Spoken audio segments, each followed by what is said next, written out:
Para hablar de madurez espiritual, pues primero tenemos que entender qué es madurez, ¿verdad? ¿Qué es madurez? Mucha gente asociamos la madurez ¿con qué? ¿Con qué? Que pacholó luego nos salió del alma, ¿verdad? Mucha gente asociamos la madurez con la edad, porque pareciera, o el mundo dice que a mayor edad, pues más madurito, ¿verdad? Se supone que cuando uno, entre más pasa el tiempo y va uno andando por la vida, el tiempo funge un papel importante para que nosotros vayamos madurando, como lo hace en cualquier cosa que madura. Si tú compras un plátano verde y te lo comes verde, pues sabe a verde, ¿verdad? Pero ¿qué tal cuando lo dejas madurar? ¿Qué tal cuando pasa el tiempo exacto y preciso para que ese platanito esté en su máxima expresión de sabor? Y luego lo depositas en la licuadora con su respectiva leche descremada, light, deslactosada. Sí, porque la madurez también ya te hace indigesto la lactosa. Y le agregas un poquito de vainilla y le agregas un poquito de azúcar y le prendes y sale una cosa que qué bárbaro, ¿sí o no? Pero no funciona igual si tú pones un plátano verde, ¿o sí?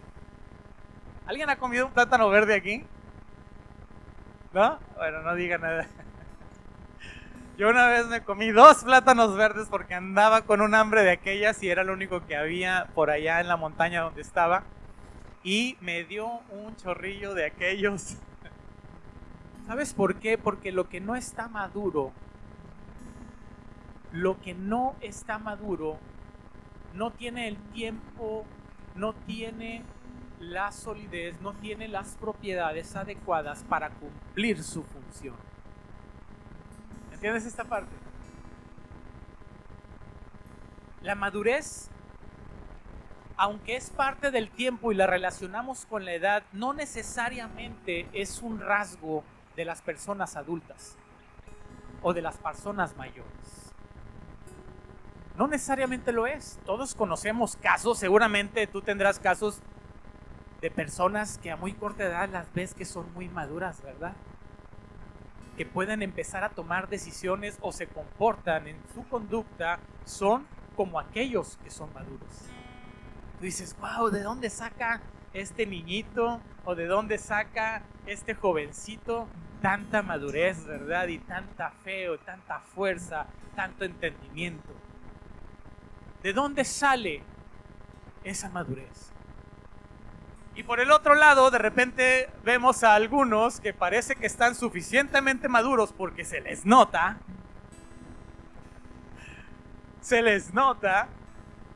pero a la hora que ellos accionan o enfrentan alguna situación, responden ante dicha situación de una manera inadecuada, inmadura. ¿Les ha tocado? Sí, ¿verdad? Aquí no hay de esos. No, aquí puro listo para la vainilla y la deslactosada, ¿eh? Aquí puro maduro. Pero tenemos y nos encontramos esos casos. A decir verdad, ese que es muy difícil juzgarnos a nosotros mismos en la madurez. Todos creemos que somos maduros a nuestra conveniencia, por lo general. Así somos. Naturalmente solemos tomar decisiones basados en nuestras necesidades. Es normal. Ni se asuste, ni se agüite. Y a veces esas decisiones son tomadas maduramente o inmaduramente. A veces esas decisiones arrastran un cúmulo de experiencias que nos hacen tomar cierta decisión. Decía mi abuela materna, es brava la perra y le pateas la reja. Quiere decir que la perra reaccionaba inmaduramente a querer morder a todo aquel que se acercaba, pero aparte la provocaban y pues peor, ¿verdad? Eso quiere decir el dicho, más o menos. ¿Sí está bien? Lo que me queda claro es que no anduviera pateando las rejas. Eso sí entendí. Pero cuando uno trae ya un cúmulo de experiencias y entendimientos, pensamientos, hacen que nuestra conducta empiece a ser gobernada por esas experiencias. Y respondemos en función de esas experiencias. Hay otra frase que me encanta que dice: la burra no era arisca. La hicieron. Y es una frase que a mi gusto se torna inmadura. Porque no debería depender nuestra reacción de aquello que guarda nuestro corazón. Que por más situaciones difíciles y duras que tengamos, deberíamos de saber reaccionar apropiadamente, ¿cierto? Y eso es algo que debería de pasar, pero la verdad es de que de repente nos damos cada resbalón, porque de eso se trata, la experiencia que vamos adquiriendo conforme vamos madurando, conforme vamos adquiriendo nuevas formas de hacer las cosas. Entonces hace que nosotros vayamos adquiriendo cierto perfil para reaccionar ante las cosas. A ver. Abra su Biblia ahí en 1 de Samuel, capítulo 17.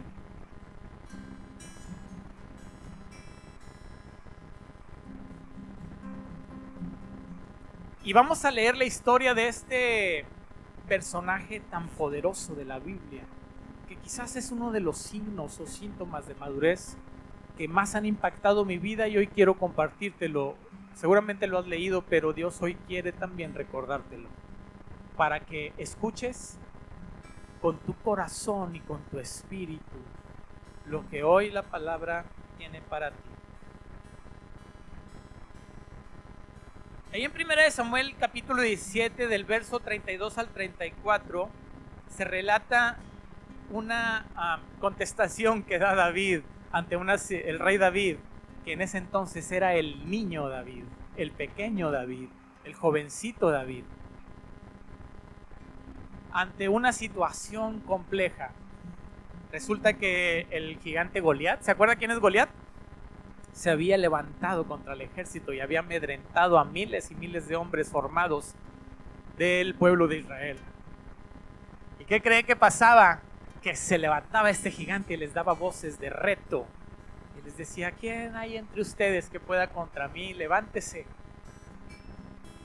Y salía de día, de noche, de mañana, de tarde, y amedrentaba a todo el ejército. ¿Y qué creen?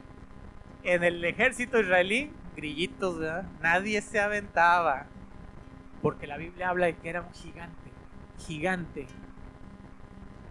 con tremenda armadura, tremenda lanza y tremenda espada, que infundía tal temor que nadie se atrevía a ir contra él. Pero entonces ahí en el 32, David le contesta a Saúl cuando Saúl le prohíbe a David, porque David, muy envalentonado, dice: ¿y por qué no le hacen frente a este despeinado que anda aquí, ¿verdad? Echando maroma y teatro contra nosotros, ¿que no saben quién está con nosotros? Saúl le dice: ay, bueno, vamos, David, tú eres apenas un jovencito y no tienes ninguna experiencia en guerra, ni siquiera eres un guerrero. Tus hermanos están formados aquí porque tienen la experiencia de guerra, pero tú eres un pastor.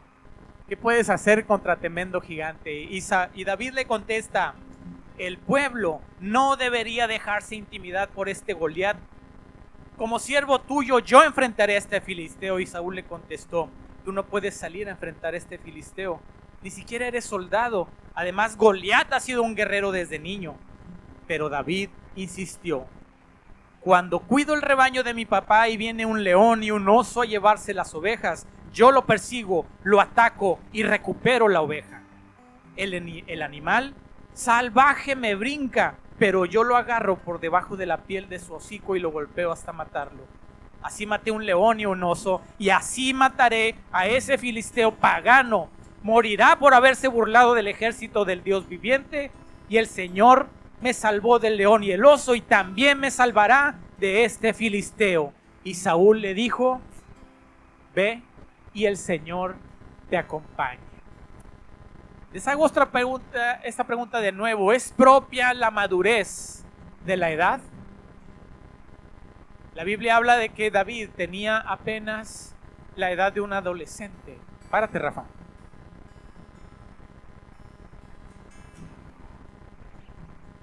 Y estaba parado frente a un hombre que era de guerra, que medía, rebasaba los 3 metros de altura y que era un hombre experimentado en guerra. Y un adolescente, que por cierto dice que era guapo, que era bien parecido, eso dice la escritura, de buen parecer, se había levantado contra un guerrero, pero lo acompañaba una fuerza que no tenía ninguno en el ejército de Israel. Lo acompañaba una valentía y un poder que solo emanaban de algo que era sobrenatural. Porque en ese momento, naturalmente, los ojos del muchacho podían ver al gigante, pero el corazón de él podía ver al gigante que estaba atrás de él apoyándolo y que se llamaba Jehová de los ejércitos. ¿Entiendes esto? Y nadie podía verlo, y solo el muchacho tenía resuelto en su corazón que así como Dios había estado con él, iba durante la batalla que él libraba con un oso y con un león, así él, Dios, estaría también con él. Amén. Gracias, Rafa.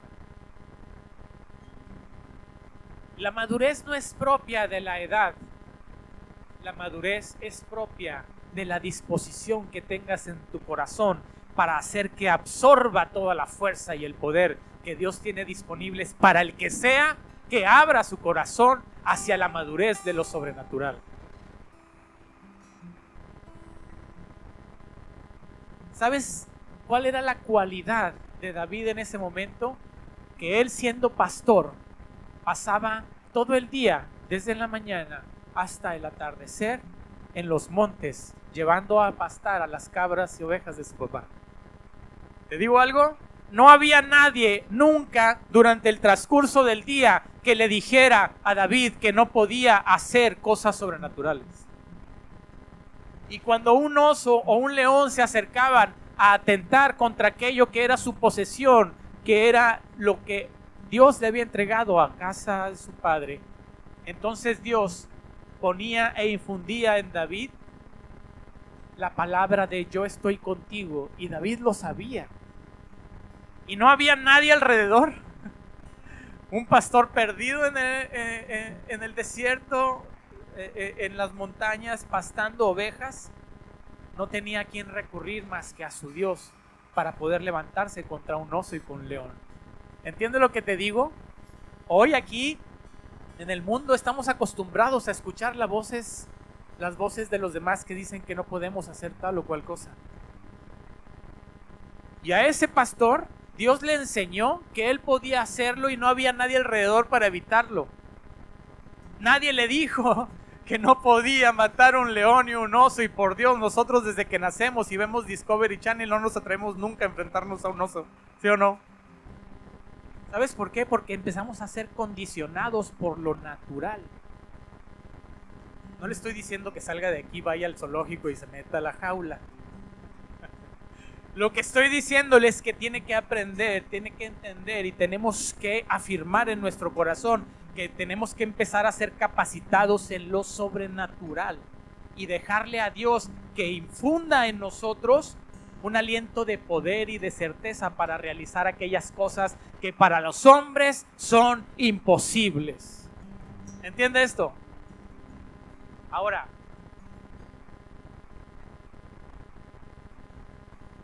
la forma de operar de Dios es así, en lo sobrenatural. Porque Dios no ve lo que nosotros vemos. Abra su Biblia ahí mismo en 1 Samuel, dele un poquito para atrás y vayas al capítulo 16. Al capítulo 16. Y ahí en el verso 7.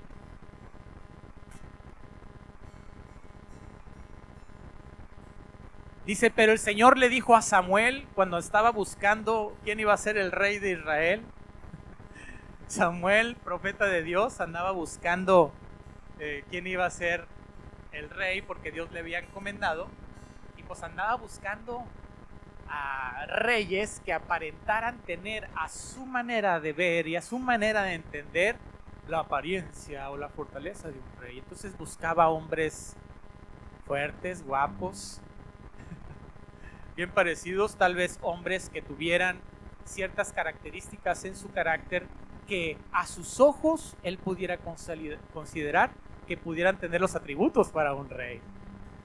Pero Dios le da tremenda lección a Samuel en ese momento, y ahí en el versículo número 7 dice: pero el Señor le dijo a Samuel: no juzgues por su apariencia o por su estatura, porque yo lo he rechazado. El Señor no ve las cosas de la manera en que tú las ves. La gente juzga por las apariencias, pero el Señor mira el corazón. Dios mira el corazón. Dios no ve tu condición si eres joven, inexperto. Dios no ve tu condición si tu cuerpo es fuerte o si tu cuerpo es débil. Dios no ve tu condición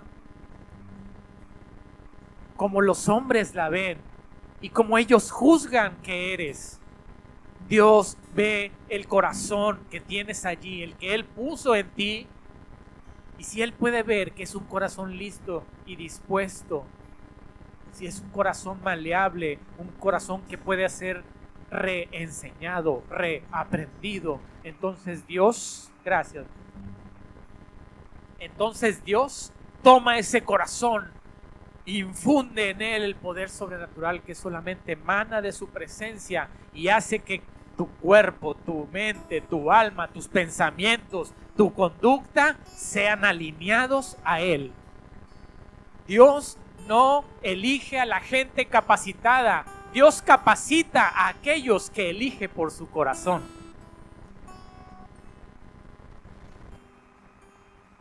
Que nadie te diga y que nadie siembre en tu mente que ya eres viejo o que eres demasiado joven o que no tienes los atributos para hacer tal o cual cosa, para perseguir tus sueños o tus anhelos. La gente puede decir lo que quiera, porque el Señor no juzga por la apariencia de las personas. Dios juzga por lo que hay depositado en tu corazón.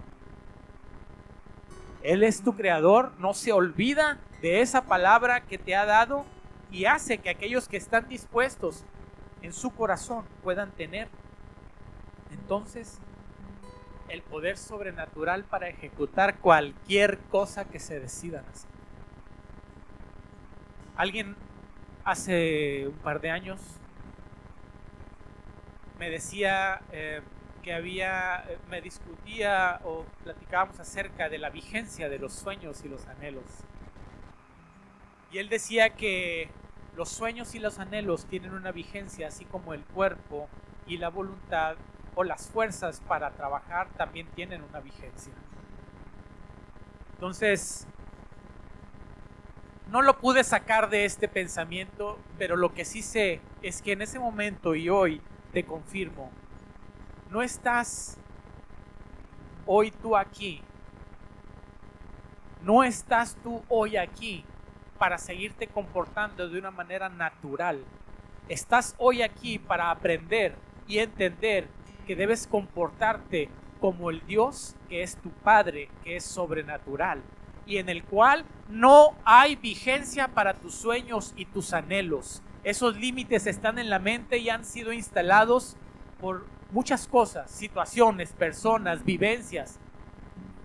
Pero el Dios de los imposibles, te está diciendo que las barreras deben de ser rotas, deben de ser saltadas, los muros deben de caer, y no por tus fuerzas y no por tu manera de entender, sino por la sobrenaturalidad que Dios deposita en cada cosa que tú haces para perseguir tus anhelos. Es ahí donde los sueños se desempolvan y los anhelos surgen de nuevo para decir sí, yo quiero ir por ellos. Y en el momento que vas por ellos, entonces entiendes, comprendes perfectamente que no es en tus fuerzas, no es en las fuerzas de tu cuerpo, no es en las fuerzas de tu entendimiento, no es en las fuerzas de la mucha o poca voluntad que quieras tener voluntadmente, sino en las fuerzas de Dios en las que actúas. ¿Entiendes esta palabra? Cuando el Señor Jesús vino a la tierra,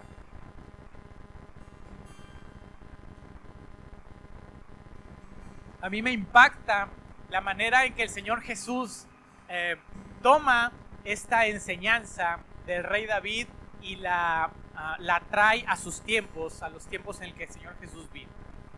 Quiero que sepan, bueno, más bien quiero que recuerden que en ese momento que el Señor Jesús vino, había toda una universidad espiritual. Había estudiosos, maestros de la ley de Dios hasta ese tiempo. Había un grupo que se llamaba los fariseos. ¿Se acuerda usted de eso? Y a veces medio lo relacionamos con que era gente súper mala y así, no. Bueno, déjeme decirle que ellos seguían la ley de Dios. La ley de Moisés. Sí, la misma que usted y yo leemos aquí. Ellos la seguían en ese tiempo. Y había entre estos fariseos grandes maestros de la ley, los cuales tomaban a los niños, estos de los 12 años que les comento, y les enseñaban para que ellos mismos fueran transmisores de esa misma enseñanza espiritual hacia las nuevas generaciones. Y había otros que se llamaban escribas. ¿Se acuerdan de eso? Estos escribas o este grupo se dedicaba a ¿qué creen? A transcribir, a escribir, ¿verdad? Ellos escribían la palabra fielmente, punto por punto, palabra por palabra, coma por coma, para que la escritura perdurara y permaneciera fiel a como originalmente se estableció. Entonces imagínense estos cuates, todo el conocimiento y el entendimiento que tenían, si se chutaban a mano la Biblia. Imagínense, tremenda gente que entendía palabra por palabra. ¿Qué le quiero decir? Que en este tiempo había gente muy preparada en la ley de Dios. Pero ¿por qué entonces cuando Jesús llega a la tierra y dice, hoy voy a escoger de entre estos hombres a mi Dream Team, ¿verdad? A mi equipo. Y se dispuso a seleccionar a 12 apóstoles, a 12 discípulos, 12 seguidores. ¿Nunca se ha preguntado por qué no fue a los escribas y los fariseos y los grandes maestros de la ley de ese tiempo? Si usted fuera el hombre más rico monetariamente de este mundo y en sus manos estuviera armar el mejor equipo de fútbol del mundo, digno de una Copa Mundial, y tuviera toda la lana para hacer lo posible, comprar esos jugadores, sea sincero y dígame a quién compraría. ¿A quién? ¿A Messi? ¿A quién más? ¿A Funes Mori? ¿A Ronaldo? ¿Quién más? ¿A Neymar? Te salió del alma, brother, ¿eh? Tienes el póster ahí en la casa, ¿verdad? ¿A quién más compraría? Lo cierto es que usted armaría el equipo con lo que naturalmente estuviera disponible como lo mejor del mercado, ¿sí o no? Rápido. Y me traigo los mejores jugadores. Bueno, ¿por qué Jesús no lo hizo? ¿Por qué Jesús no fue por el Ronaldinho? No fue por el Neymar, no fue por el Funes Mori, no fue por el Ronaldo del momento. ¿Por qué el Señor Jesús no tomó aquello que había disponible como lo mejor en el tiempo para armar su equipo? Porque Dios no mira lo que nosotros, tú y yo, miramos. Dios mira el corazón.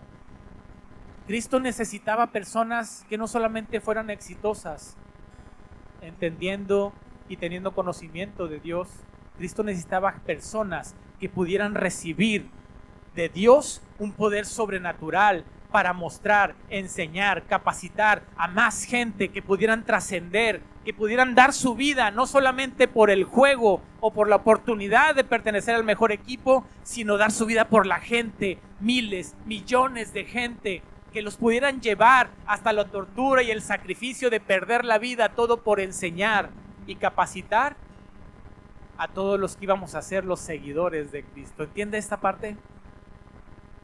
Dios necesitaba mucho más allá de habilidades. Dios sabía, Cristo sabía que las habilidades y el conocimiento podían ser instalados en ellos. Pero lo que realmente se necesita para trascender espiritualmente, eso necesita un corazón de carne maleable y disponible para poder ser impactado por la sobrenaturalidad de Dios y trascender mucho más allá de las barreras naturales y llevar hasta hoy lo que conocemos como el discipulado de aquel equipo que Cristo armó para que nosotros pudiéramos ser bendecidos en el Nuevo Testamento con la palabra que se escribió a través de ellos.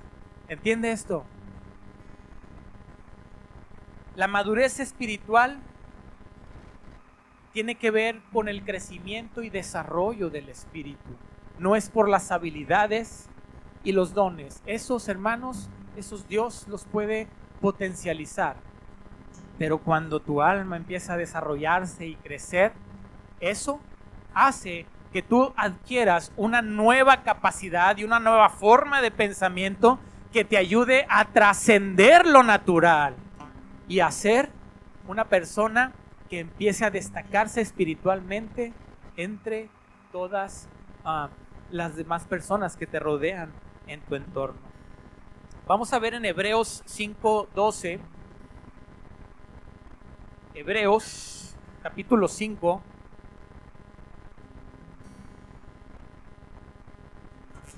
Porque aquí es donde quiero que tú pongas mucha atención, porque Dios nos dice cómo es que la capacidad sobrenatural se desarrolla y crece. Fíjate en esta parte.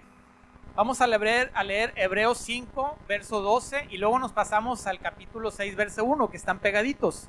Pero los vamos a leer juntos, ¿vale? Dice, hace tiempo, hace tanto que son creyentes que ya deberían estar enseñando a otros. En cambio, necesitan que alguien vuelva a enseñarles las cosas básicas de la palabra de Dios. Son como niños pequeños que necesitan leche y no pueden comer alimento sólido. Pues el que se alimenta de leche sigue siendo bebé y no sabe cómo hacerlo correcto. El alimento sólido es para los que son maduros, los que a fuerza de práctica están capacitados para distinguir entre lo bueno y lo malo. Así que dejemos de repasar una y otra vez las enseñanzas elementales acerca de Cristo. Por el contrario, sigamos adelante hasta llegar a ser maduros en nuestro entendimiento. Yo quiero resaltar algo aquí. Pasar en nuestra madurez espiritual de alimentarnos con lechita como los bebés, porque es necesaria, la leche nutre al niño, es importante, pero el alimento sólido que va a potencializar tu madurez viene cuando tú estás dispuesto y entendido, ojo con esto, cuando estás dispuesto y entendido a que vas a tener que experimentar en el nuevo alimento sólido. Dice, el alimento sólido es para los que son maduros. Ayúdame a leer. Los que a fuerza de práctica están capacitados para distinguir entre lo bueno y lo malo. Los que a fuerza de práctica. ¿Qué quiere decir? Que es necesaria la experiencia de todas las circunstancias por las que pasamos para que nuestra madurez pueda ser llevada a un nivel mayor. Cuando uno entiende que todas las cosas que pasan en la vida de los hijos de Dios son para su bien,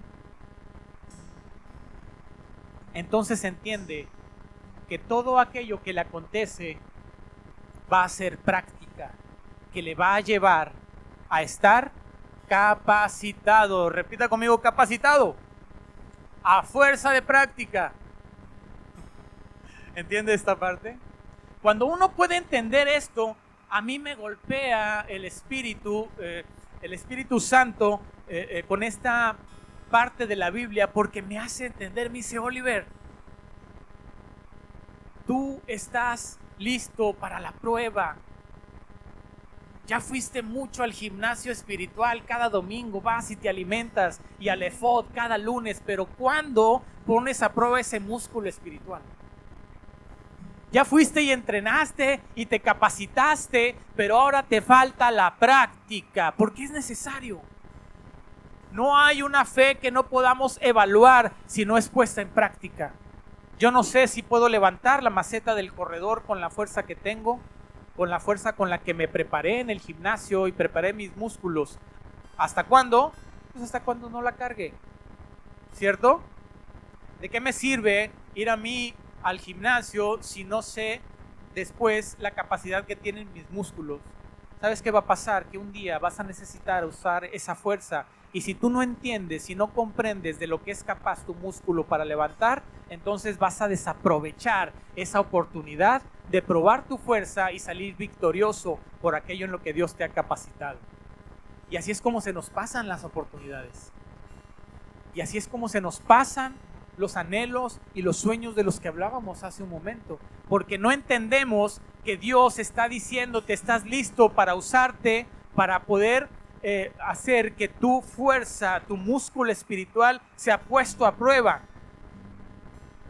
y te entrega una maceta del corredor para cargar. Y mucha gente piensa que es un peso pesado y que cuesta, y ciertamente es doloroso, a veces triste, a veces angustiante, pero déjame decirte algo. Así como David sometió a prueba su músculo espiritual, y así como a él Dios después le entregó un reino, se lo entregó una vez que hubo aprobado esa circunstancia. No hay nada que suceda en la vida de los hijos de Dios que no sea para su bien. Y si Dios te está entregando la oportunidad de cargar la maceta del corredor, esa prueba difícil, es porque Dios está a punto de colocar una bendición en la misma cantidad de peso que estás cargando. ¿Entiendes esto? Es porque Dios te está diciendo: voy a poner en tus manos algo mayor, algo más fuerte, algo más importante, pero necesito que seas entrenado, capacitado en la práctica, para que entonces esa bendición que Dios voy a poner en tu mano no solamente sea cargada, soportada, sino que también sea cuidada, preservada para ti y para tus generaciones. Esa es la promesa que yo tomo de Dios para mi vida cada día. Y yo sé que todo lo que hago, en todo lo que sirvo, dentro o fuera de la iglesia, en mi trabajo, en mi vida, en cualquier cosa que yo desarrolle, todo lo hago porque sé que Dios está poniendo a prueba mi capacidad espiritual. Y si Dios pone a prueba mi capacidad espiritual, es porque me está preparando para un reino mayor. Y yo quiero ver a mis hijos también en ese reino.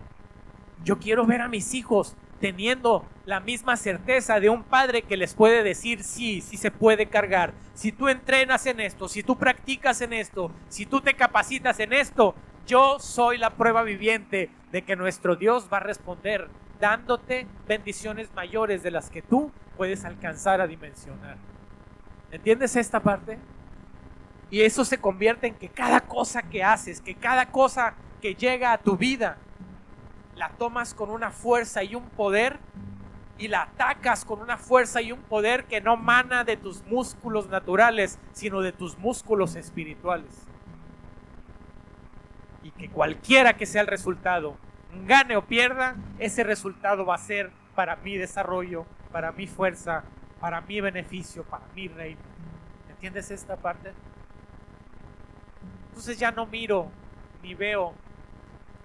Claro que me gustan las bendiciones, claro que me gustan las cosas buenas, pero aquellas cosas que no son tan buenas y que llegan a mi vida, he aprendido a tomarlas y a decirle a Dios: gracias por la oportunidad de crecer. ¿Qué mejor manera de crecer y entender? ¿Qué mejor manera de equivocarte si no es tomado de la mano de tu Padre? ¿Hay otra mejor? ¿Qué mejor manera de equivocarse si no es tomado de la mano de Dios que está ahí para sustentarte? No tengas miedo. Toma lo que tengas, lo que haya en tu vida, y haz que eso sea una oportunidad para crecer. Por último,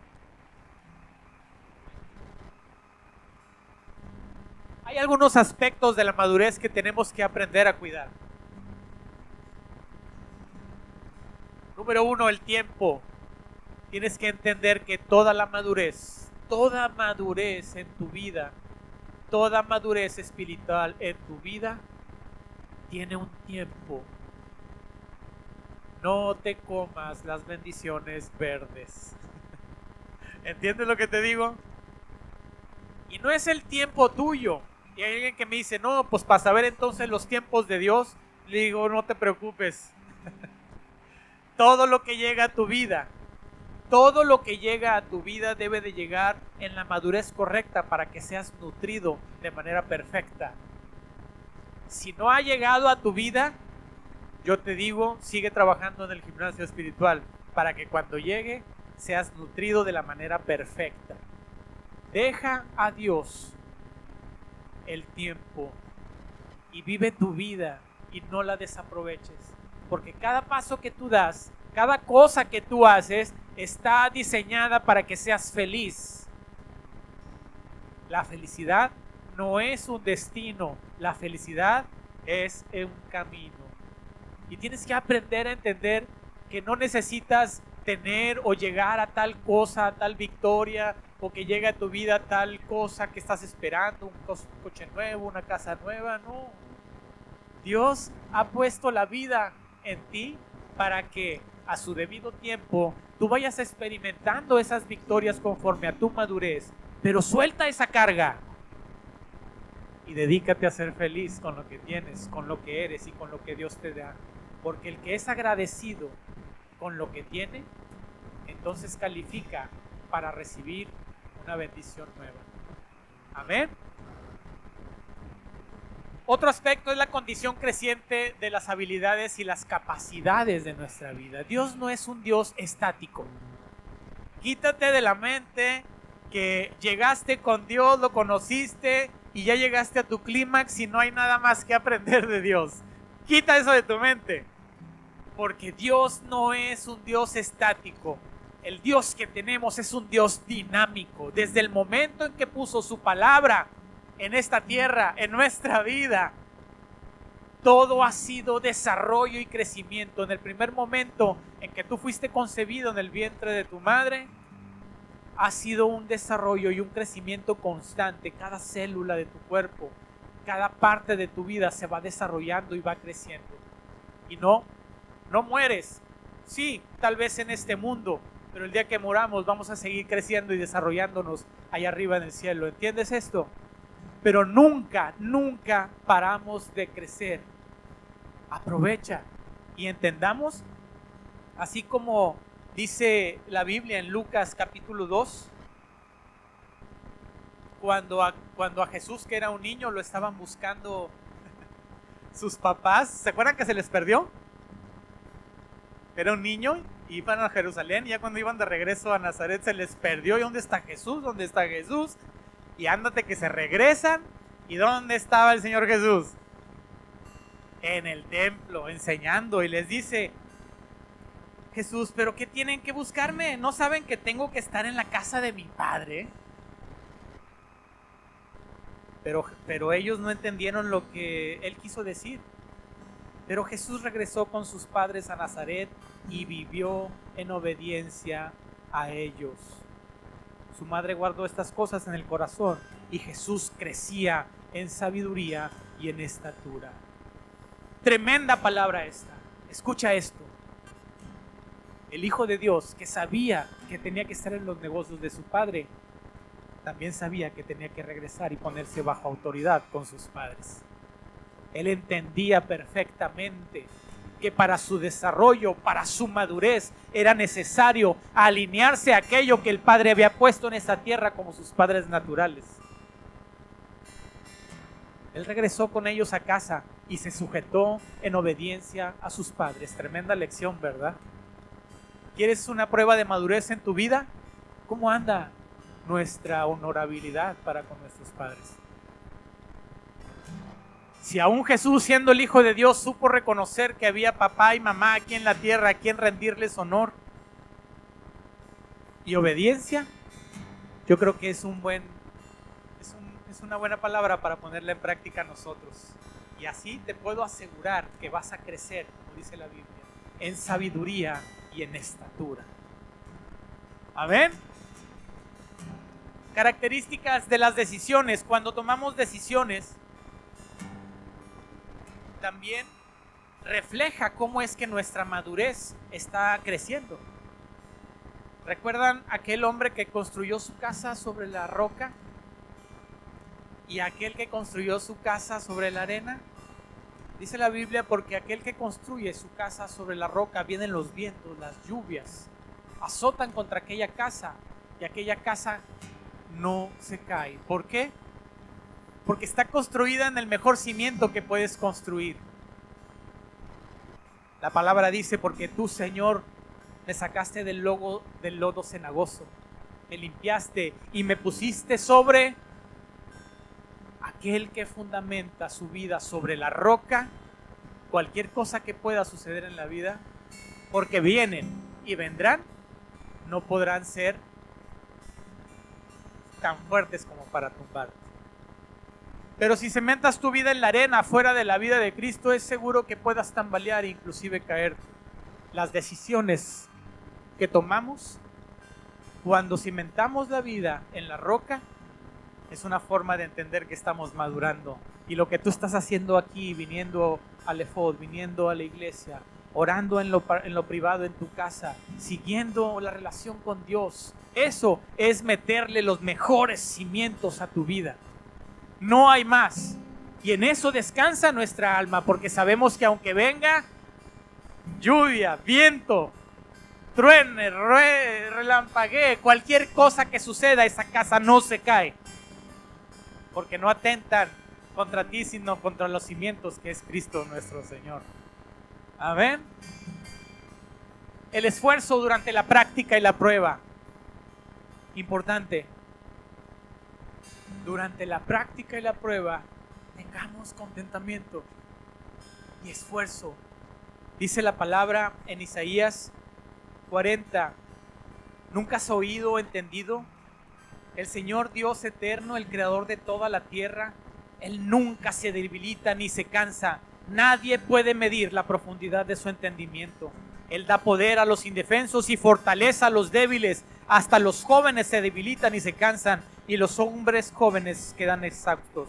En cambio, los que confían en el Señor encontrarán nuevas fuerzas, volarán alto como las de un águila con sus alas. Esa es la promesa del Dios. Y lo que cantamos, ¿ya recuerda lo que cantamos? El esfuerzo durante la prueba no proviene de ti, proviene del Dios que está respaldando tu vida y la mía. Y en eso confiamos. Cierra tus oídos naturales y abre tus oídos espirituales para que entonces puedas entender, recibir de parte de Dios lo que es la verdadera fortaleza. Amén. Y la evaluación. Decía, por último, una frase que decía un maestro que tuve hace muchos años en la época de la universidad. Orden dada, no supervisada, no sirve para nada. Se lo repito. Orden dada o instrucción dada, no supervisada, no sirve para nada. ¿Qué quiere decir? Aquello que no evalúas, aquello que no supervisas, aquello que no sometes a una prueba de evaluación, entonces se diluye en su fuerza.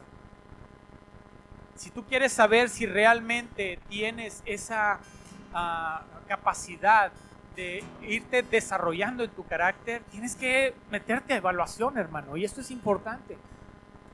Así como tenemos un Dios que entregó talentos a 3 de sus siervos, se los entregó para que ellos multiplicaran, pero luego regresó y evaluó el desempeño del cuidado de esos talentos. Evalúate, date la oportunidad de evaluar aquel desarrollo que vives en tu vida, en tu alma, en tu espíritu. Todo lo que Dios hace en tu vida puede ser evaluado. Pídele a Dios, pídele al Espíritu Santo, enséñame a evaluarme. Quiero ser entendido y quiero recibir de ti el consejo, la palabra necesaria para modificar todas aquellas cosas que sea necesario transformar en mi conducta y en mi pensamiento para que yo vaya al siguiente nivel. Es necesario pasar por una evaluación para que entonces Dios diga, bien, aprobado, 1er grado, vamos al 2º grado y también al 2º grado de bendiciones. ¿Sí? Porque Dios es un Dios responsable, no va a entregarte una bendición inmadura, algo que no sepas cuidar, preservar, soportar en tu vida. Amén. Muy bien. Hoy vamos a tener con esta palabra la oportunidad de salir de aquí y usarla. Usarla para nuestras vidas, nuestras familias, y lograr con esto que en los siguientes días vayamos teniendo esa preciosa presencia de Dios cuando nos diga, hijo, vamos al siguiente nivel y vamos a usar todo lo que te pasa para que en este momento empieces a vivir en lo sobrenatural, empieces a tener una vida llena de madurez espiritual que te haga sobresalir y resaltar en todo lo que hagas, sin importar el resultado. Importante, no busques el resultado, busca que durante el proceso puedas estar sujeto de la mano de Dios para aprender. Amén. ¿Estás listo? Ponte de pie. Vamos a hacer una oración.